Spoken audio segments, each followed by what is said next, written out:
am a writer. Writing books is my profession, but it's more than that, of course. It is also my great lifelong love and fascination.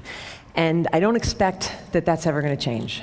But that said, something kind of peculiar has happened recently in my life and in my career, which has caused me to have to sort of recalibrate my whole relationship with this work. And the peculiar thing is that I recently wrote this book, this memoir called Eat, Pray, Love, which decidedly, unlike any of my previous books, went out in the world for some reason and became this big mega sensation, international bestseller thing, the result of which is that everywhere I go now, people treat me like I'm doomed. Seriously, doomed. Like, they come up to me now, like, all worried, and they say, aren't you afraid? Aren't you afraid you're never going to be able to top that? Aren't you afraid you're going to keep writing for your whole life and you're never again going to create a book that anybody in the world cares about at all, ever again? So that's reassuring, you know. But it would be worse, except for that I happen to remember that over 20 years ago, when I first started telling people when I was a teenager that I wanted to be a writer, I was met with this same kind of sort of fear-based reaction, and people would say, aren't you afraid you're never going to have any success? Aren't you afraid the humiliation of rejection will kill you? Aren't you afraid that you're going to work your whole life at this craft and nothing's ever going to come of it and you're going to die on a scrap heap of broken dreams with your mouth filled with bitter ash of failure?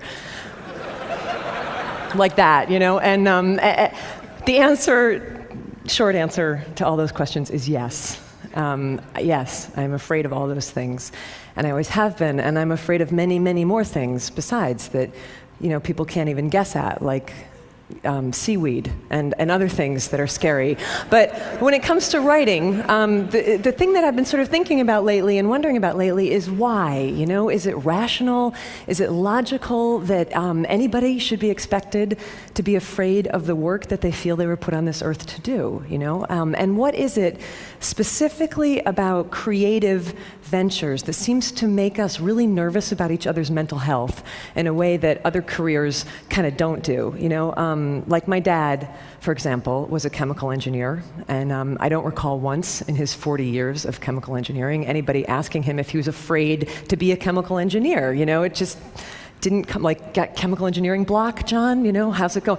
And it just didn't come up like that, you know? But to be fair, right, chemical engineers as a group, you know, haven't really earned a reputation over the centuries for being alcoholic manic depressives, and we writers, you know, we kind of do have that reputation. And not just writers, but creative people across all genres, it seems, have this reputation for being enormously mentally unstable. And, you know, all you have to do is look at the very grim death count in the 20th century alone of really magnificent creative minds who died young and often at their own hands, you know. And even the ones who didn't literally commit suicide seem to be really undone by their gifts, you know. Norman Mailer, just before he died, last interview, he said, "Every one of my books has killed me a little more."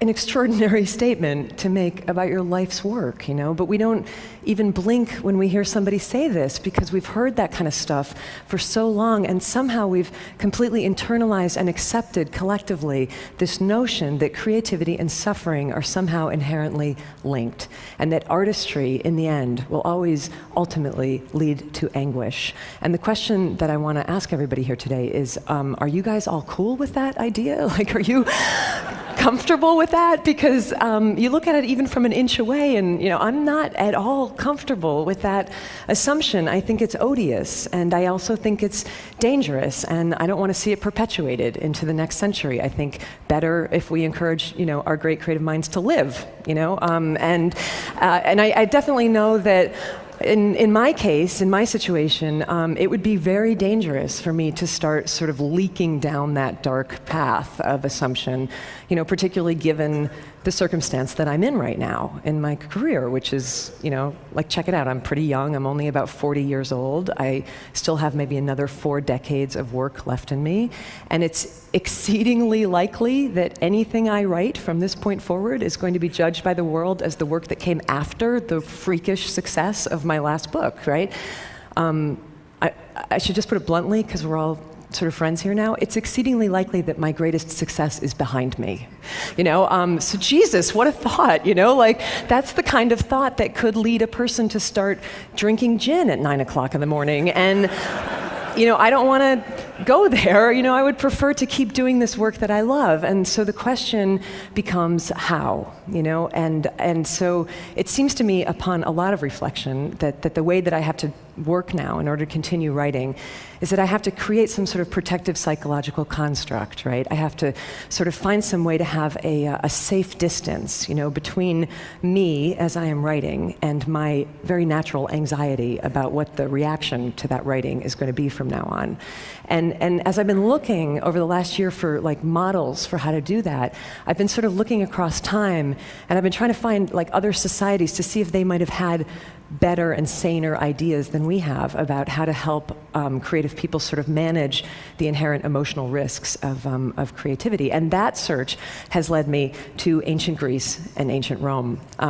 So stay with me, because it does circle around back. But ancient Greece and ancient Rome, people did not happen to believe that creativity came from human beings back then, okay? People believed that creativity was this divine attendant spirit that came to human beings from some distant and unknowable source for distant and unknowable reasons. The Greeks famously called these divine attendant spirits of creativity daemons. Socrates famously believed that he had a daemon who spoke wisdom to him from afar. The Romans had the same idea, but they called that sort of disembodied creative spirit a genius, which is great, because the Romans did not actually think that a genius was a particularly clever individual. They believed that a genius was this sort of magical divine entity who was believed to literally live in the walls of an artist's studio, kind of like Dobby, the house elf, and who would come out and sort of invisibly assist the artists with their work and would shape the outcome of that work. So brilliant, there it is, right there, that distance that I'm talking about, that psychological construct to protect you from the results of your work, And everyone knew that this is how it functioned, right? So the ancient artist was protected from certain things like, for example, too much narcissism, right? If your work was brilliant, couldn't take all the credit for it. Everybody knew you had this like disembodied genius who had helped you. If your work bombed, not entirely your fault, Everyone knew your genius was kind of lame. And this is how people thought about creativity in the West for a really long time. And then the Renaissance came and everything changed, and we had this big idea, and the big idea was, let's put the individual human being at the center of the universe, right? Above all gods and mysteries, and there's no more room for like mystical creatures who take dictation from the divine. And it's the beginning of rational humanism, and people started to believe that creativity came completely from the self of the individual. And for the first time in history, you start to hear people referring to this or that artist as being a genius rather than having a genius. And I gotta tell you, I think that was a huge error. I think that allowing somebody, like one mere person, to believe that he or she is like the vessel, like the font and the essence and the source of all divine, creative, unknowable, eternal mystery is just like a smidge too much responsibility to put on one fragile human psyche. It's like asking somebody to swallow the sun. It just completely warps and distorts egos, and it creates all these unmanageable expectations about performance. And I think the pressure of that has been killing off our artists for the last 500 years. And if this is true, and I think it is true, the question becomes, what now? Can we do this differently? Maybe go back to some more ancient understanding about the relationship between humans and the creative mystery. Maybe not, maybe we can't just erase 500 years of rational humanistic thought in one 18-minute speech. And there's probably people in this audience who would raise like really legitimate scientific suspicions about the notion of basically fairies who follow people around like rubbing fairy juice on their projects and stuff. Like, I'm not probably going to bring you all along with me on this. But the question that I kind of want to pose is, why not? Why not think about it this way? Because it makes as much sense as anything else I have ever heard in terms of explaining the utter maddening capriciousness of the creative process, a process which, as anybody who has ever tried to make something, which is to say, as basically everyone here knows, does not always behave rationally, and in fact can sometimes feel downright paranormal. I had this encounter recently where I met the extraordinary American poet Ruth Stone, who's now in her 90s, but she's been a poet her entire life, and she told me that when she was growing up in rural Virginia, she would be out working in the fields, and she said she would like feel and hear a poem coming at her from over the landscape, and she said it was like a thunderous train of air, and it would come barreling down at her over the landscape, and when she felt it coming, because it would like shake the earth under her feet, she knew that she had only one thing to do at that point, and that was to, in her words, run like hell. And she would like run like hell to the house, and she'd be getting chased by this poem, and the whole deal was that she had to get to a piece of paper and a pencil fast enough so that when it thundered through her, she could collect it and grab it on the page. And other times, she wouldn't be fast enough, so she'd be like running and running and running, and she wouldn't get to the house, and the poem would like barrel through her, and she would miss it. And she said it would continue on across the landscape, looking, as she put it, for another poet. And then there were these times, this is the piece I never forgot. She said that there were moments when she would almost miss it, right? So she's like running into the house and she's looking for the paper, and the poem passes through her, and she grabs a pencil just as it's going through her, and then she said it was like she would reach out with her other hand and she would catch it.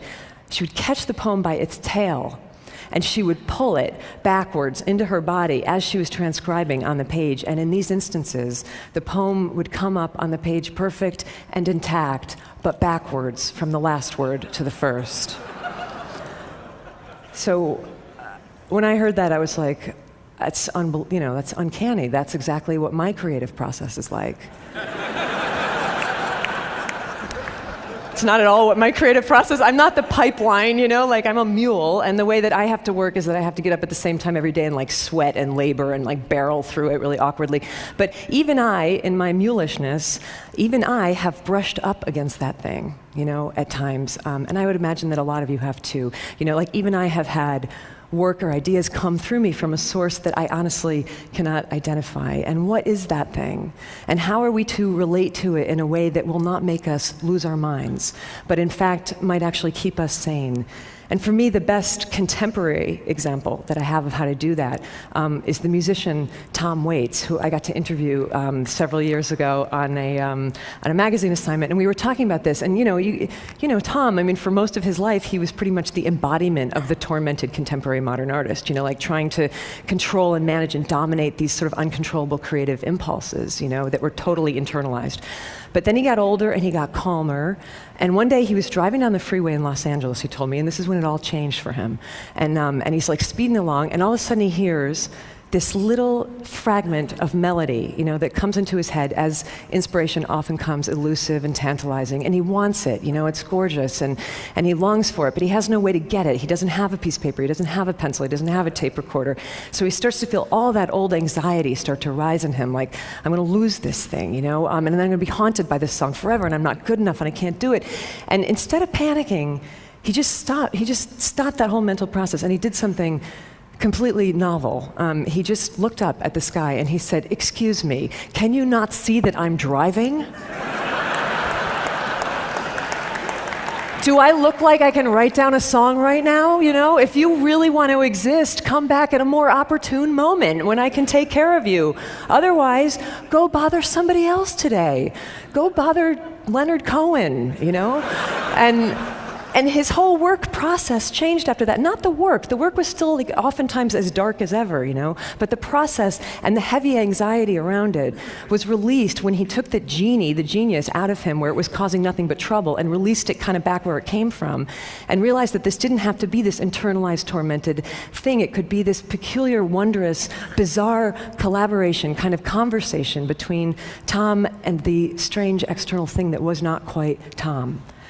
So when I heard that story, it started to shift a little bit the way that I worked too, and it already saved me once, this idea. It saved me when I was in the middle of writing Eat, Pray, Love, and I fell into one of those sort of pits of despair that we all fall into when we're working on something and it's not coming, and you start to think this is going to be a disaster, this is going to be the worst book ever written, not just bad, but the worst book ever written. And I started to think I should just dump this project, But then I remembered Tom talking to the open air, and I tried it.